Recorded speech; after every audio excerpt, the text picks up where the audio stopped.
আজ ময়মনসিংহের circuit house ময়দানে তারেক রহমানের নির্বাচনী জনসভা। ফেরার পথে অংশ নেবেন গাজীপুর ও উত্তরায় নির্বাচনী সভায়।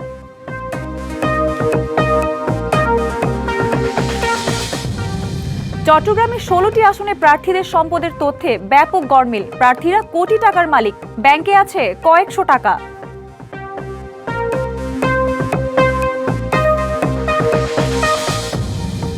আশুলিয়ায় সমিতির নামে গ্রাহকের শত কোটি টাকা নিয়ে লাপাত্তা প্রতারক। ভুক্তভোগীদের বেশিরভাগই পোশাক শ্রমিক ও স্বল্প আয়ের মানুষ।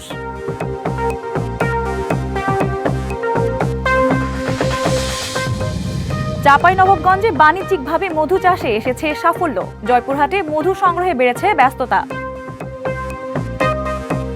আজ ময়মনসিংহ যাচ্ছেন বিএনপি চেয়ারম্যান তারেক রহমান। বেলা 2টায় সার্কিট হাউস মাঠে নির্বাচনী জনসভায় বক্তৃতা করবেন তিনি। তারেক রহমানের জনসভাকে কেন্দ্র করে নিরাপত্তা সহ সার্বিক বিষয়ে প্রয়োজনীয় প্রস্তুতি সম্পন্ন করা হয়েছে। গোয়েন্দা নজরদারি বৃদ্ধি সহ বিপুল পরিমাণ পুলিশ মোতায়েন থাকবে। ট্রাফিক ব্যবস্থাপনা যাতে স্বাভাবিক থাকে এবং সাধারণ মানুষের চলাচলে কোনো বিঘ্ন না ঘটে সেজন্য পুলিশের বিশেষ টিম দায়িত্ব পালন করবে। এদিকে ময়মনসিংহ থেকে ফেরার পথে গাজীপুর ও উত্তরায় নির্বাচনী সভায় অংশ নেবেন বিএনপি চেয়ারম্যান। ময়মনসিংহে বিএনপি চেয়ারম্যান তারেক রহমানের নির্বাচনী জনসভার প্রস্তুতি নিয়ে আরও জানাতে যুক্ত হচ্ছেন সহকর্মী ইমরান হাসান রাব্বি।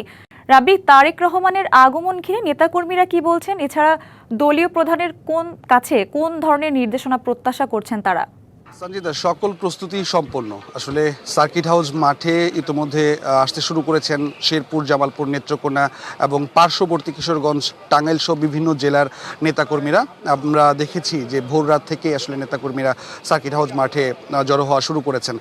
বিএনপি চেয়ারম্যান তারেক রহমান দীর্ঘ 22 বছর পর এই ময়মনসিংহে আসছেন এবং এই তার আগমনকে ঘিরে কিন্তু নেতাকর্মীদের মাঝে একটি উচ্ছ্বাস কাজ করছে। সার্কিট হাউস মাঠ এখন এই মুহূর্তে আসলে নিরাপত্তা কর্মী যারা রয়েছেন, আইন শৃঙ্খলা বাহিনীর সদস্য যারা রয়েছেন তারা কিন্তু কাজ করছেন এবং একই সাথে আমরা দেখেছি যে গত রাতে এই এলাকাতে নিরাপত্তার জন্য টহল বৃদ্ধি করা হয়েছে এবং প্রতিটি নজরদারিও বাড়ানো হয়েছে আসলে এখানে সাধারণের চলাচল এবং যান চলাচলের ক্ষেত্রে। আমরা নেতাকর্মীদের সাথে কথা বলেছি। বিএনপির পক্ষ থেকে জানানো হয়েছে যে আসলে দীর্ঘ সময় পর যেহেতু বিএনপি চেয়ারম্যান তারেক রহমান এখানে আসছেন, এখানকার যে ইতিহাস ও ঐতিহ্যের সাথে ময়মনসিংহের সাথে তাল রেখে এর আগে আসলে জনসমাগম যা হয়েছিল তার চাইতে অনেক বেশি জনসমাগম এমনটাই হবে আসলে জেলা বিএনপির পক্ষ থেকে জানানো হয়েছে। এবং যেহেতু এখানে ময়মনসিংহ বিভাগে 24টি আসন রয়েছে, 24টি আসনের প্রার্থীদেরকে সাধারণ ভোটারদের সাথে পরিচয় করিয়ে দেবেন বিএনপির চেয়ারম্যান। এমনটাই আসলে বলেছেন জেলা বিএনপির পক্ষ থেকে। একই সাথে যে নির্দেশনা রয়েছে নির্বাচনকে সামনে রেখে এবং নির্বাচনের জয়ের ব্যাপারে কার কী ধরনের কাজ থাকতে পারে এবং তাদের কর্মপরিধি সম্পর্কেও এখানে বিএনপি চেয়ারম্যান কথা বলবেন বলেও আমাদেরকে জেলা বিএনপির পক্ষ থেকে জানানো হয়েছে। আসলে এখন পর্যন্ত নেতাকর্মীরা আসছেন এবং নেতাকর্মীরা আসতে শুরু করেছেন। কানায় কানায় ভরে উঠবে এই সার্কিট হাউস মাঠ, জেলা বিএনপি এমনটাই ভাবছে। আসলে পরবর্তী বুলেটিনগুলোতে আরও বিস্তারিত জানিয়ে দেওয়ার চেষ্টা করবো। সঞ্জিদা, এই ছিল আমার কাছে ময়মনসিংহ সার্কিট হাউস মাঠ থেকে সবশেষ খবর। রাব্বি, ধন্যবাদ আপনাকে। ময়মনসিংহ সফর করে ফেরার পথে গাজীপুর রাজধানীর উত্তরায় নির্বাচনী সভায় অংশ নেবেন বিএনপি চেয়ারম্যান তারেক রহমান। এ নিয়ে গাজীপুর থেকে যুক্ত হচ্ছেন সহকর্মী মাহমুদা শিকদার। মাহমুদা, তারেক রহমানের সফর ঘিরে প্রশাসনের পক্ষ থেকে কি ধরনের ব্যবস্থা গ্রহণ করা হয়েছে সে সব বিষয়ে জানাবেন।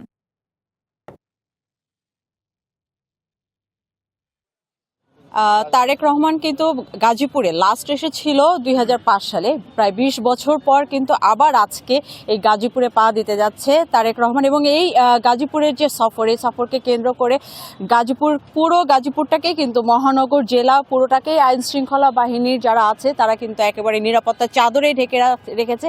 এবং আমি কিন্তু এখন আছি রাজবাড়ী মাঠ। ঠিক এই মাঠটাতেই কিন্তু সন্ধ্যার দিকে তারেক রহমান আসবে এবং এই মঞ্চেই কিন্তু সাধারণ নেতাকর্মী তার পাশাপাশি জনগণ যারা আছে তাদের উদ্দেশ্যে বক্তব্য রাখবে। আমি এখানে যারা নেতাকর্মী আছেন তাদের সাথে আমি একটু কথা বলবো যে আপনি আমাদেরকে জানাবেন আজকে সন্ধ্যায় তো আসছে, তো সেই হিসেবে আপনারা কেমন এই আশাটাকে কেন্দ্র করে আপনাদের যে প্রিপারেশন সেটা কেমন আপনারা নিয়েছেন, প্রস্তুতি কেমন নিয়েছেন এবং এখানকার যে নিরাপত্তার ব্যাপারগুলো আপনারা ঠিক কিভাবে সুনিশ্চিত করছেন?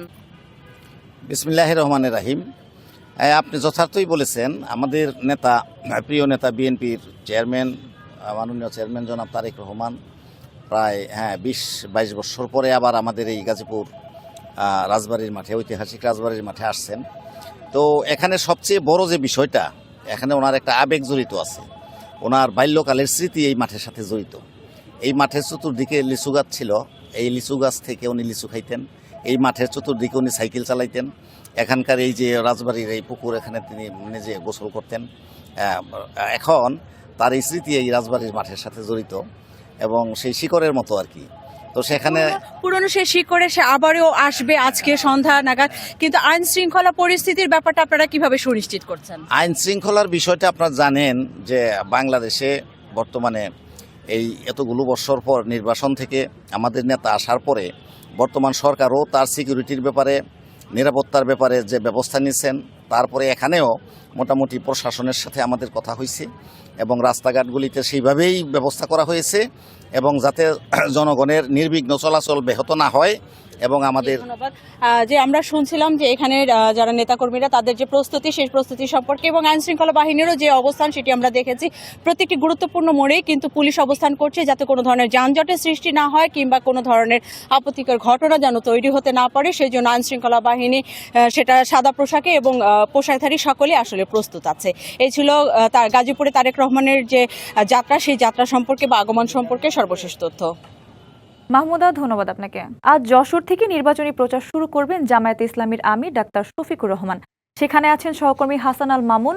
মামুন, কেমন দেখছেন এখনকার পরিস্থিতি? এছাড়া শফিকুর রহমানের নির্বাচনী প্রচারণার সর্বশেষ কি তথ্য রয়েছে আপনার কাছে জানাবেন? জি, আপনাকে ধন্যবাদ। যেমন বলছিলেন যে আজকে ষষ্ঠ দিনের মতো বাংলাদেশে জামায়াত ইসলামী সমর্থিত 11 দলীয় যে নির্বাচনী ঐক্য রয়েছে বাংলাদেশে জামায়াত ইসলামের, সেই নির্বাচনী ঐক্যের ষষ্ঠ দিনের সমাবেশ চলছে। আজ আমরা রয়েছি যশোরের ঈদগাহ ময়দানে। সেখানে আমরা দেখতে পাচ্ছি যে সকাল থেকেই কিন্তু লোকারণ্য হয়েছে যশোরের এই ঈদগাহ ময়দান। সকাল থেকে বিভিন্ন যে অঞ্চল রয়েছে যশোরের 5টি আসলে সেসব অঞ্চল থেকে ছোট ছোট মিছিল নিয়ে এসে কিন্তু এই ঈদগাহ ময়দান কানায় কানায় পরিপূর্ণ হয়েছে। আপনাকে আরেকটু জানিয়ে রাখতে চাই যে যশোরের মোট আসন রয়েছে 5টি এবং এখানে 11 দলীয় যেই শরিক রয়েছে, সেই শরিকের মধ্যে এই 5টি আসনে প্রতিদ্বন্দ্বিতা করছেন বাংলাদেশের জামায়াত ইসলামী সমর্থিত 5 জন প্রার্থী। এবং এখান থেকে যেই নেতারা, মঞ্চ থেকে নেতারা বলছেন যে আগামীর বাংলাদেশে গড়ার জন্য সন্ত্রাস চাঁদাবাজদেরকে রুখে দিয়ে সুন্দর একটি বাংলাদেশ গড়ার আহ্বান তারা জানাচ্ছেন। একই সাথে তারা এলাকার মানুষের জন্য বিভিন্ন প্রতিশ্রুতি দিচ্ছেন, যেটি সম্ভবত সব প্রার্থী দিয়ে থাকেন। আর এখানে এই সমাবেশের প্রধান অতিথি রয়েছেন বাংলাদেশের জামায়াত ইসলামীর আমির ডাক্তার শফিকুর রহমান। তিনি সকাল 8:30টায় এই মঞ্চে উপস্থিত হওয়ার কথা ছিল, যদিও এখনো তিনি মঞ্চেরও আসেননি। দক্ষিণবঙ্গের এই সফরে বাংলাদেশ জামায়াত ইসলামীর আমিরের সফর সঙ্গে রয়েছেন দলের সেক্রেটারি জেনারেল অধ্যাপক মিয়া গোলাম পরোয়ার। তিনি মঞ্চে রয়েছেন, তিনি কিছুক্ষণের মধ্যে কথা বলবেন। এবং আমরা জানতে পেরেছি যে 9টায় জামায়াতের আমির, এই 9টার পরে বাংলাদেশ জামায়াতের আমির এখানে কথা বলবেন। তো সমাবেশের স্থান থেকে আমার কাছে এখন পর্যন্ত এই ছিল সর্বশেষ। মামুন, ধন্যবাদ আপনাকে। সারা দেশের মতো নীলফামারী 1 আসনেও জমে উঠেছে নির্বাচনী মাঠ। নানা প্রতিশ্রুতি দিয়ে ভোটারদের মন জয়ের চেষ্টায় প্রার্থীরা। তবে বিএনপি শরিক প্রার্থী হলেও স্থানীয় পর্যায়ে দলটির কাছ থেকে প্রত্যাশিত সাড়া না পাওয়ার অভিযোগ জমিয়তে উলামায়ে ইসলামের মঞ্জুরুল ইসলাম আফেন্দির। যদিও এজন্য তাকেই দুষছে তৃণমূল বিএনপি। ডোমার ও ডিমলা উপজেলা নিয়ে নীলফামারী 1 আসন। প্রতীক বরাদ্দের পর থেকে হাটবাজার, অলিগলি আর গ্রাম থেকে গ্রামে দিন-রাত ভোটারদের দুয়ারে ছুটছেন প্রার্থীরা। এই আসনে প্রার্থী দেয়নি বিএনপি। দলটির সমর্থন পেয়েছেন জমিয়তে উলামায়ে ইসলাম বাংলাদেশের মহাসচিব মঞ্জুরুল ইসলাম আফেন্দি। তিনি লড়ছেন খেজুর গাছ প্রতীকে। তবে তার অভিযোগ, প্রচারণায় স্থানীয় বিএনপির অংশগ্রহণ এখনও দৃশ্যমান নয়। তৃণমূল বিএনপির সহযোগিতা পাচ্ছি, বাট স্থানীয় বিএনপি যারা শীর্ষ পর্যায়ের দায়িত্বশীল তারা ওইভাবে আমাকে সঙ্গ দিচ্ছেন না। আর স্থানীয় বিএনপি বলছে তাদের কাঙ্ক্ষিত প্রার্থী না থাকায় নেতাকর্মীদের ক্ষোভ দূর করা জোটের প্রার্থীর দায়িত্ব। বিএনপির ভোটের মাধ্যমে তাকে এমপি নির্বাচিত হতে হবে। ওনার উচিত বিএনপির তৃণমূল পর্যায়ের নেতৃবৃন্দর মনে যে ক্ষোভ, যে একটা কষ্ট রয়েছে, সেই কষ্টটাকে দূর করার জন্য তার দায়িত্ব। এই আসনে মঞ্জুরুল ইসলাম আফিন্দির সাথে মূল লড়াই হবে জামায়াতের প্রার্থী আব্দুস সাত্তারের। নির্বাচনে জিততে দিন রাত প্রচারণা চালাচ্ছেন জেলা জামায়াতের এই আমির। জনগণ বিবেচনা করবে হেভিওয়েট প্রার্থী কে। আমি প্রার্থী হিসাবে অত্যন্ত আশাবাদী যে ইনশাল্লাহ জনগণ আমাকে নির্বাচিত করবে। ভোটের মাঠে আছেন আরও 6 প্রার্থী। নির্বাচনী পরিবেশ নিয়ে অভিযোগ আছে তাদের কারো কারো। কিছু কিছু আতঙ্ক সৃষ্টি হয়ে আছে, কারণ দেখুন আমাদের মতো ছোট ছোট যে দলগুলো, আমাদের সাংগঠনিক কার্যক্রম আর বড় দলের সাংগঠনিক কার্যক্রম এক থাকে না। তা আশা করব প্রশাসন নিরপেক্ষ থাকবে। এখন পর্যন্ত ডোমার ডিমরাতে সেই ধরনের কোনো পরিবেশ হয়নি। অতীতে যারা ভুলভ্রান্তি করেছে তাদের থেকে কিছুটা শিক্ষা নিয়ে হলেও এইবার আমরা অত্যন্ত সুন্দর এবং সৌহার্দ্যপূর্ণ পরিবেশে এবং উৎসবমুখর পরিবেশে এই নির্বাচনটা হবে। নীলফামারী 1 আসনে মোট ভোটার 4,60,272 জন। DBC news desk. ত্রয়োদশ জাতীয় সংসদ নির্বাচন ঘিরে উৎসাহের কমতি নেই ভোটারদের। সুষ্ঠু ভোটের মাধ্যমে বেছে নিতে চান পছন্দের প্রার্থীকে। এ নিয়ে আরও জানাতে সরাসরি যুক্ত হচ্ছেন সহকর্মী ওয়ালি মাহমুদ সুমন। সুমন, ভোটারদের প্রত্যাশা নিয়ে জানাবেন। সাজিদা, শুরুতে আপনাকে জানিয়ে রাখি, নীলফামারীর 4টি সংসদীয় আসনে মোট 27 জন প্রার্থী প্রতিদ্বন্দ্বিতা করছেন। আমি এই মুহূর্তে দাঁড়িয়ে আছি নীলফামারীর 2 আসনে, যেখানে ভোটাররা তাদের কাঙ্ক্ষিত প্রার্থীকে পছন্দ করবেন। আসলে এই মুহূর্তে আমার সাথে কিছু ভোটার রয়েছে, সাধারণ ভোটার, যাদের কাছে আমরা একটু জানতে চাই যে আপনারা আসলে কি ধরনের প্রার্থী চান এই আসনের জন্য। ধন্যবাদ ডিবিসি চ্যানেলকে। ইতিমধ্যে নির্বাচনী প্রচার প্রচারণা অনেক বেড়ে গেছে, অনেক প্রার্থী অনেক ধরনের আশ্বাস আমাদেরকে দিচ্ছে। আমরা নীলফামারীবাসী চাই যে প্রার্থীর দ্বারা নীলফামারীর উন্নয়ন হবে, যে প্রার্থী এমপি হলেও সে হেভি ওয়েটফুল একটা এমপি হবে, আমরা সেই ধরনের প্রার্থীকেই আমাদের নীলফামারীর জনগণ ভোট দিয়ে নির্বাচিত করবে। এবং সেই সাথে আমাদের নীলফামারীতে যে 1000 শয্যা হাসপাতাল হচ্ছে, এটাকে আরও বেগবান করতে গেলে আমাদেরকে অবশ্যই নীলফামারীতে খুব শক্তিশালী একজন এমপিকে আমাদের প্রয়োজন হবে। আমার সাথে এই মুহূর্তে একজন সিনিয়র ভোটার রয়েছেন, তার কাছে আসলে জানতে চাই যে নীলফামারীর কি ধরনের উন্নয়ন আপনারা চান। আমরা অনেক কিছু উন্নয়ন চাই। আমরা উনি এমপি হোক, আমরা দোয়া করি তার জন্যে। আমরা যে উন্নয়ন এমপি ভোট দিয়া ওনাকে আমাদের বহুগুলা কাজ করবে ওনারা, এই আমার ব্যর্থ। ধন্যবাদ। এই মুহূর্তে আমার কাছে একজন তরুণ ভোটার আছে, যিনি এবার প্রথম সংসদীয় আসনে ভোট দেবেন। আসলে এই ভোটের পরিবেশটা কীরকম চান? ধন্যবাদ ডিবিসিকে। আমরা তরুণ প্রজন্মরা যেটা চাচ্ছি, এদের বিগত দিনে যেগুলো নির্বাচন হয়েছিল, আমরা ওইসব নির্বাচন আর বাংলাদেশের মাটিতে দেখতে চাই না। আমরা সুষ্ঠু, অবাধ এবং গ্রহণযোগ্য একটি নির্বাচন দেখতে চাই, এবং আমরা এমন একজন এমপি হিসেবে দেখতে চাই যারা জনগণের সাথে মিশে থাকবে এবং নীলফামারীর উন্নয়ন নিয়ে ভাববে, নীলফামারীর সাধারণ মানুষকে নিয়ে ভাববে। আমরা চাই নীলফামারীকে মঙ্গাপীড়িত এলাকা হিসেবে এখনোই জানে। আমরা চাই এই মঙ্গাপীড়িত দূর করার জন্য আমাদের যে এমপি প্রার্থী কাজ করবে, আমরা ওই রকম এমপি প্রার্থীকেই এবারের নির্বাচনে আমরা বেছে নেব। আমরা চাই নীলফামারীকে একটি শিক্ষানগরী হিসেবে পরিণত করবে, এবং নীলফামারীকে একটি স্বাস্থ্য নগরী হিসেবে পরিণত করবে, এবং নীলফামারীকে শিক্ষানগরী হিসেবে পরিণত করবে। এইসব চিন্তাভাবনা যেই এমপি প্রার্থী করবে এবং যার দ্বারা এইসব কার্যক্রম পরিচালিত হবে এবং সম্ভাবনা রয়েছে যে এমপি প্রার্থীর দ্বারা, আমরা তাকেই বেছে নেব ইনশাল্লাহ। সঞ্জিতা, আপনাকে আরেকটু জানিয়ে রাখি, আমাদের নীলফামারী 2 আসনে যে সাধারণ ভোটার রয়েছে, তারা আসলে সুন্দর সুষ্ঠু পরিবেশের একটি নির্বাচন চায়। এছাড়া তারা এমন প্রার্থী চায় যে প্রার্থী নীলফামারীর শিক্ষা, নীলফামারীর স্বাস্থ্য খাত, নীলফামারীর সার্বিক উন্নয়নে এগিয়ে আসবে এবং সাধারণ জনগণের পাশে সব সময় দাঁড়িয়ে থাকবে, এরকম প্রত্যাশাই করছেন সাধারণ ভোটাররা। সঞ্জিতা। প্রচারণায় বাধা, অবৈধ অর্থ লেনদেনের পাল্টাপাল্টি অভিযোগ নেত্রকোনা 3 আসনের বিভিন্ন দলের প্রার্থী ও সমর্থকদের। এমন পরিস্থিতিতে শঙ্কায় আছেন ভোটাররা। সংঘাতের আশঙ্কায় দিন কাটছে তাদের, যদিও শান্তিপূর্ণ পরিবেশে ভোট নিশ্চিতে কঠোর অবস্থানে প্রশাসন। নেত্রকোনা 3 আসনের মানুষের আয়ের প্রধান উৎস কৃষি। একটি পৌরসভা ও 2টি উপজেলার 20টি ইউনিয়নের প্রত্যন্ত গ্রামে চলছে মিছিল, পথসভা ও উঠান বৈঠক। প্রার্থীরা দিচ্ছেন দুঃখ দুর্দশা দূর করার নানা প্রতিশ্রুতি। তবে প্রত্যাশা পূরণ করতে পারবে এমন প্রার্থীকেই বেছে নিতে চান ভোটাররা।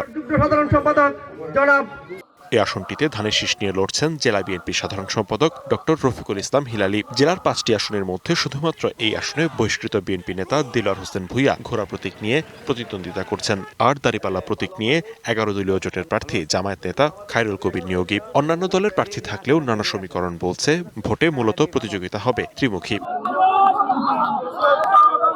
এরই মধ্যে প্রতিদ্বন্দ্বী প্রার্থীদের সমর্থকদের বাধা, হুমকি ও অবৈধ অর্থ লেনদেনের পাল্টাপাল্টি অভিযোগে উত্তাপ ছড়িয়েছে প্রচারণা। বিএনপির প্রার্থী সমর্থক বাধা দিচ্ছে, মারধর করছে, কিল ঘুষি দিচ্ছে, কেন্দ্রতে আটপাড়াতে উৎসবমুখর পরিবেশটা এখনো আর নাই। বিভিন্ন জায়গায় আমাদের কর্মী, শুভাকাঙ্ক্ষী কর্মী সমর্থকদের হুমকি দেওয়া হচ্ছে এবং লাঞ্ছিত করা হচ্ছে। আমরা আশা করব যে সরকারি আইন প্রয়োগ সংস্থা এবং প্রশাসন এক্ষেত্রে লেভেল ফিল্ড প্লেয়িং নিশ্চিত করার লক্ষ্যে তারা কাজ করবেন। বিভিন্ন জায়গায় অপপ্রচার চালাচ্ছে, এমনকি কিছু কিছু মিডিয়া এই অপপ্রচারে শরিক হচ্ছে। এই জিনিসটা আমরা কখনোই সংবাদ মাধ্যমে কাছে এটা আশা করি না। আমার সমর্থকদের বিরুদ্ধে যেসব অভিযোগ আনা হচ্ছে স্বতন্ত্র প্রার্থী, সেটা সম্পূর্ণভাবে মিথ্যা এবং বিভ্রান্তিকর। কিছুটা শঙ্কায় ভোটাররা। যে হারে মারামারি হইতেছে, এইভাবে তো আতঙ্কিত হইতে পারি। আমরা চাই এই যে নির্বাচন সুস্থ নির্বাচন হোক। তবে শান্তিপূর্ণ পরিবেশে ভোট নিশ্চিতে কঠোর অবস্থানে প্রশাসন। কয়েকজন আমাদের প্রতিদ্বন্দ্বীর কাছ থেকে আমরা অভিযোগ পেয়েছি, যে অভিযোগগুলো আমরা জুডিশিয়াল ইনকোয়ারির কাছে পাঠিয়েছি। এখন পর্যন্ত পরিবেশ মোটামুটি সন্তোষজনক। আমাদের যে আইন শৃঙ্খলা বাহিনীর ডিপ্লয়মেন্ট, এটা মোটামুটি সম্পন্ন হয়ে গেছে। 149টি ভোট কেন্দ্রে 4,20,687 জন ভোটার তাদের প্রতিনিধি বেছে নেবেন। DBC news desk. সিরাজগঞ্জ 2 নির্বাচনী এলাকার বহুলিতে মিছিল থেকে পাল্টাপাল্টি হামলার অভিযোগ বিএনপি ও জামায়াতের। সিরাজগঞ্জ জেলা বিএনপি সাধারণ সম্পাদক সাইদুর রহমান বাচ্চু অভিযোগ করে বলেন, সোমবার সন্ধ্যায় সিরাজগঞ্জ 2 আসনের বহুলি ইউনিয়নের ডুমুরিসা বাজারে বিএনপির মিছিল বের হয়। এ সময় জামায়াতের একটি মিছিল থেকে বিএনপির কর্মী সমর্থকদের উপর হামলা চালিয়ে 5-6 জনকে আহত করে। পরে আহতদের উদ্ধার করে সিরাজগঞ্জ জেনারেল হাসপাতালে ভর্তি করা হয়েছে। অপরদিকে জেলা জামায়াতের সহকারী সেক্রেটারি শহীদুল ইসলাম বিএনপির অভিযোগ অস্বীকার করে বলেন, জামায়াতের মিছিলে পিছন দিক থেকে হামলা করেছে বিএনপির কর্মীরা। এ সময় উভয়ের মধ্যে হাতাহাতি হয়, এতে 2 পক্ষেরই কয়েকজন আহত হয়। আহতদের সিরাজগঞ্জ জেনারেল হাসপাতালে চিকিৎসা দেওয়া হচ্ছে। ধানের শীষের মিছিল করতেছিল, ওই সময় অতর্কিতভাবে প্রায় 300-400 জামাত কর্মী লিল্লাহে তাকবীর স্লোগান দিয়ে তাদের উপরে আক্রমণ করে। তাদের পরিকল্পনার আলোকে এখানে ঘটনাটা কিন্তু ঘটেছে। মূলত সেখানে আমাদের মিছিল ছিল, আগে পিছন দিক থেকে এরা কোত্থেকে এসে অতর্কিত পিছন থেকে হামলা করেছে।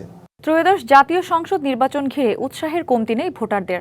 সুষ্ঠু ভোটের মাধ্যমে বেছে নিতে চান পছন্দের প্রার্থীকে। এ নিয়ে আরও জানাতে নাটোর থেকে সরাসরি যুক্ত হচ্ছেন সহকর্মী পরিতোষ অধিকারী। পরিতোষ, এই মুহূর্তে কোন প্রার্থীর প্রচারণা চলছে? এছাড়া নির্বাচনের প্রার্থীরা ভোটারদের কি প্রতিশ্রুতি দিচ্ছেন, সব মিলিয়ে জানাবেন। সঞ্জিতা, আমি এখন রয়েছি নাটোর 2 আসনের নলডাঙ্গা উপজেলার মদনডাঙ্গা গ্রামে। সেখানে প্রচারণা চালাচ্ছেন বিএনপির কেন্দ্রীয় নেতা অ্যাডভোকেট এম রুহুল কুদ্দুস তালুকদার দুলু। তিনি জনগণের কি প্রতিশ্রুতি দিচ্ছেন, কি তিনি বলছেন, সেই কথাটা আমরা সরাসরি তার কাছ থেকেই শুনবো। আমি এখন যাচ্ছি আমাদের যিনি বিএনপি মনোনীত প্রার্থী অ্যাডভোকেট এম রুহুল কুদ্দুস তালুকদার দুলুর কাছ থেকে। আপনি কি প্রচারণা সারা কেমন পাচ্ছেন এবং জনগণকে কি প্রতিশ্রুতি দিচ্ছেন? নির্বাচিত হলে আপনি কি করতে চান? প্রতিশ্রুতি পরিষ্কার। আমি আমার ইস্তাহারে যেটা আমি বলেছি, কেন্দ্রীয়ভাবে বিএনপি দিয়েছে, আমি লোকালে দিয়েছি। আমি যেটা বলেছি যে আমি যখন 2001 থেকে 6 সাল পর্যন্ত নাটোরের এমপি ছিলাম বা এই জেলার দায়িত্বপ্রাপ্ত মন্ত্রী হিসাবে এলজিআরডি ডিপার্টমেন্টে যেহেতু ছিলাম, সে সময় এই নাটোরটা উত্তর অঞ্চলের একটা গুরুত্বপূর্ণ শহর থাকার পরেও এর কোনো যোগাযোগ ব্যবস্থা ছিল না। আমি সবচেয়ে প্রায়োরিটি দিয়েছিলাম আমার শহর থেকে, আমার যেহেতু নাটোর শহর থেকে 20 কিলোমিটার দূরে বিলের মধ্যে আমার বাড়ি, জন্ম হয়েছে সেখানে, যার কারণে আমার যোগাযোগের উপরে অগ্রাধিকার ছিল। আমি নাটোরের এমন কোনো গ্রাম নাই, এমন কোনো বাড়ি নাই যেখানে এলজিডি ডিপার্টমেন্টের রাস্তা যায়নি। এখন নাটোর শহরে যে কোনো মানুষ যে কোনো জায়গা থেকে গাড়িতে করে, রিক্সা করে, ভ্যানে করে পাকা রাস্তা যেতে পারে। যাই হোক, এটা করেছি। পরবর্তীকালে আমি বিদ্যুৎ, এমন কোনো বাড়ি নাই বিদ্যুৎ পৌঁছানে, বিদ্যুৎ দিয়েছি। এই দুটো মেইন কাজ করেছি। কিন্তু পরবর্তীকালে 2006 সালের পর থেকে আজকে 24 বছর 4টা নির্বাচন গেছে, 4টে নির্বাচনে আমি দাঁড়াতেই যাইনি। যখন ইলেকশন হয়েছে 4 বারই জেলে, একবার 8 সালে 2 বছর, 14 সালে 1.5 বছর, 18 সালে 6 মাস এবং লাস্ট 24 সালে 3 মাস, অর্থাৎ প্রতিবার জেল। এই কারণে এই নাটোরের মানুষ ডেভেলপমেন্ট থেকে বঞ্চিত হচ্ছে। এখন কি প্রতিশ্রুতি? এখন টার্গেট হচ্ছে এবার এই যে সমস্ত শিক্ষিত যুবক যুবতী ছেলে মেয়েরা যারা বেকার তাদের কর্মসংস্থান ব্যবস্থা আমি করবো। কারণ নাটোরে প্রাণের মালিককে নিয়ে এসে আমি সেই সব প্রাণের ইন্ডাস্ট্রি বানাই, সেখানে প্রায় 15,000 কর্মচারী কাজ করে। তো আমি অলরেডি বড় বড় ইন্ডাস্ট্রিয়ালদের সাথে কথা বলেছি, তাদের সাথে তারা প্রতিশ্রুতি দিয়েছে নির্বাচনের পর তারা ইনভেস্ট করবে। এবং আমি টার্গেট আরেকটা কথা বলি, যেটা ইম্পর্টেন্ট, গ্যাস। আমার গ্যাসটা নাটোর দিয়ে রাজশাহীতে গেছে, এটা ছিল মূল দাবি। এই 15-20 বছর গ্যাসটা আমি নাটোরে আনবো, বিনিয়োগকারীর সঙ্গে কথা বলে আমি ইন্ডাস্ট্রি বানাবো। হ্যাঁ, সঞ্জিদা শুনছিলেন তিনি যে প্রতিশ্রুতিগুলো দিচ্ছিলেন এ পর্যন্ত নাটোরের নলডাঙ্গা উপজেলা থেকে। পরিতোষ, ধন্যবাদ আপনাকে। ঢাকার আশুলিয়ায় নিবন্ধনহীন একটি সমিতির ফাঁদে পড়ে নিঃস্ব 3,000-এর বেশি গ্রাহক। এদের বেশিরভাগই পোশাক শ্রমিক ও নিম্ন আয়ের মানুষ। জমা টাকার ওপর মুনাফার প্রলোভন দেখিয়ে প্রায় 100 কোটি টাকা নিয়ে লাপাত্তা প্রতারক চক্র। বিষয়টি গুরুত্ব দিয়ে তদন্ত করছে পুলিশ। আশুলিয়ায় আমাদের কল্যাণ সমিতিতে বিশ্বাস করে কষ্টের টাকা সঞ্চয় করেছিলেন প্রায় 3,500 মানুষ। এদের বেশিরভাগই পোশাক শ্রমিক, দিনমজুর সহ স্থানীয় বাসিন্দা। 50 থেকে 38 লাখ টাকাও জমা রেখেছিলেন কেউ কেউ। কিন্তু সমিতির মালিক আকাশ মণ্ডল তাদের টাকা বুঝিয়ে না দিয়েই সপরিবারে লাপাত্তা। আইনের আশ্রয় নিতে তাই আশুলিয়া থানায় এসব অসহায় মানুষ। প্রতি মাসে আমরা নির্দিষ্ট পরিমাণে টাকা একজনে কি করে রাখে। আগে হার আমি 1.5 লাখ টাকা পাবো, 2 লাখ টাকা পাবো। আগে হার টাকাও আমার এই বই লেখা। ওই জায়গায় সদস্য হয়েছি, 60,000 টাকা 6,000 টাকা করে জমা দিছি। মোট আমার 7,40,000 টাকা। যাই দেখি হাজার হাজার মানুষ, অনেকেই টাকা রাখছে ওখানে, কেউ ও জানে না ও কোথায় আছে, কি করছে। এখন আমরা এটা জানতে চাই। অভিযোগ উঠেছে 2024 সালে চাকরি ছেড়ে নিজের বাড়িতেই নিবন্ধন না নিয়েই সমিতির অফিস খোলেন আকাশ। নিজেই হন ব্যবস্থাপনা পরিচালক আর চেয়ারম্যান বানান স্ত্রীকে। জমা টাকার উপর মুনাফার লোভ দেখিয়ে হাতিয়ে নিয়েছেন মোটা অঙ্কের টাকা। নিজের নামে কিনেছেন জমি, গড়েছেন বহুতল বাড়ি। 20 জানুয়ারি টাকা দেওয়ার কথা থাকলেও তালা ঝুলছে বাড়ির দরজায়। গোপনে গোপনে সে যে শ্রমিকদের হাতে ফলায় এরকম ঠকাবে, এটা আমরা এলাকাবাসীও জানতাম না। 21 তারিখ সে রাত্রে সে এটা উধাও, লাপাত্তা 2 দিন যাবত। মানুষজন বাড়ির সামনে আশেপাশে ভিড়, তার কোনো খোঁজ খবর নাই। এই ধরনের নাম সর্বস্ব ও অবৈধ সমিতির ফাঁদে না পড়তে সতর্ক থাকার পরামর্শ দিয়েছেন শ্রমিক নেতারা। আমরা শ্রমিকদেরকেও বলতে চাই, আপনারা এই ধরনের স্বার্থান্বেষী মহল অতিরিক্ত লাভের প্রলোভন দেখিয়ে যদি কোনো সমবায় সমিতির কথা বলে টাকা নিতে চায়, আপনারা সতর্ক হয়ে যাবেন। ভুক্তভোগীদের অভিযোগের ভিত্তিতে এ বিষয়ে তদন্ত করছে পুলিশ। চেয়ারম্যান এবং ডাইরেক্টর এমডি এই দুটোর অবস্থা নির্ণয় করতেছি। প্রাইমারি তদন্ত চলতেছে আর কি বিষয়টা, ঠিক আছে। তদন্ত সাপেক্ষে বাকি আইনগত ব্যবস্থা গ্রহণ করা হবে। জমা দেয়া অর্থ ফেরত পেতে প্রশাসনের কার্যকর পদক্ষেপ চেয়েছেন ভুক্তভোগীরা। DBC news desk. যশোর নির্বাচনী জনসভায় বক্তব্য রাখছেন জামায়াতে ইসলামীর আমির ডাক্তার শফিকুর রহমান। সরাসরি যুক্ত হচ্ছে সেখানে।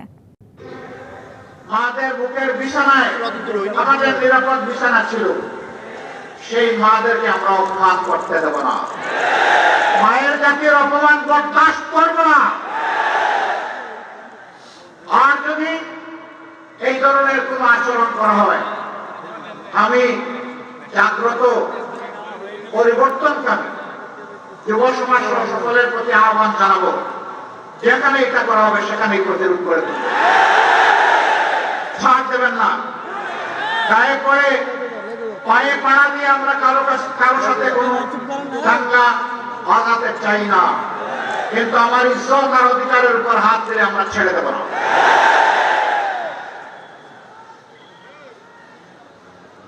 প্রিয় দেশবাসী, যশোরেও কাণ্ড ঘটেছে, আমি এসে শুনতে পেরেছি। আমি যশোর প্রশাসন এবং নির্বাচন কমিশনকে অনুরোধ করব, আপনাদের নৈতিক দায়িত্ব আপনারা পালন করুন। এরকম আচরণ আমরাও করলে আমাদের ব্যাপারে ব্যবস্থা গ্রহণ করুন। আমরা কারো কোনো আনুকূল্য চাই না। কিন্তু রাষ্ট্রের নিয়োজিত কর্মকর্তা কর্মচারী যারা আছেন তারা জনগণের হয়ে দায়িত্ব পালন করবেন, কোন দলের হয়ে নয়। কারো প্রতি কোনো দুর্বলতা দেখানো যাবে না। দেশ আপনার আমার সকলের। এই দেশটি ভালো থাকলে আপনি আপনার পরিবার, আত্মীয় স্বজন, বন্ধু বান্ধব সবাই মিলেই ভালো থাকবেন। আর এই দেশটি যদি খারাপ হয়ে যায় কেউ আমরা শান্তি পাবো না, আপনিও শান্তি পাবেন না। সুতরাং আমরা আহ্বান জানাবো এই সত্য উপলব্ধি করে অবস্থান দিবেন জনগণের পক্ষে, কোনো দলের পক্ষে নয়। প্রিয় দেশবাসী, আপনারা কেন দাঁড়িপাল্লায় ভোট দেবেন? দাঁড়িপাল্লায় ভোট দিবেন আপনাদের আকাঙ্ক্ষা পূরণের জন্য, জুলাইয়ের শহীদদের প্রতি শ্রদ্ধা দেখানোর জন্য, জুলাইয়ের যোদ্ধাদের সম্মান জানানোর জন্য, তাদের যে অ্যাসপিরেশন বা আকাঙ্ক্ষা ছিল ওটা বাস্তবায়নের জন্য, আমার মায়ের জন্য, বোনের জন্য, মেয়ের জন্য নিরাপদ বাংলাদেশ গড়ে তোলার জন্য, ব্যবসায়ীদেরকে চাঁদার জ্বালা থেকে মুক্তি দেওয়ার জন্য, সিন্ডিকেট এবং চাঁদাবাজের কারণে 18 কোটি মানুষ অস্বাভাবিক দ্রব্যমূল্যের যাতা করে পৃষ্ঠ সেই মানুষগুলোকে মুক্তি দেওয়ার জন্য, সমাজের সকলের জন্য সমান এবং ন্যায় বিচার নিশ্চিত করার জন্য। আপনারা বলবেন এত সুন্দর সুন্দর কথা বললেন, আপনারা ক্ষমতায় গেলে এটা বাস্তবায়ন করবেন, তার কোনো প্রমাণ আছে? আলহামদুলিল্লাহ আছে। ডিবিসি সারা বাংলা এই ছিল এখনকার মতো। ডিবিসি নিউজের সংবাদগুলো পড়তে ভিজিট করুন dbcnews.tv আর ভিজিট করুন ডিবিসির ফেসবুক পেজ এবং ইউটিউব চ্যানেল। ডিবিসির সঙ্গেই থাকুন।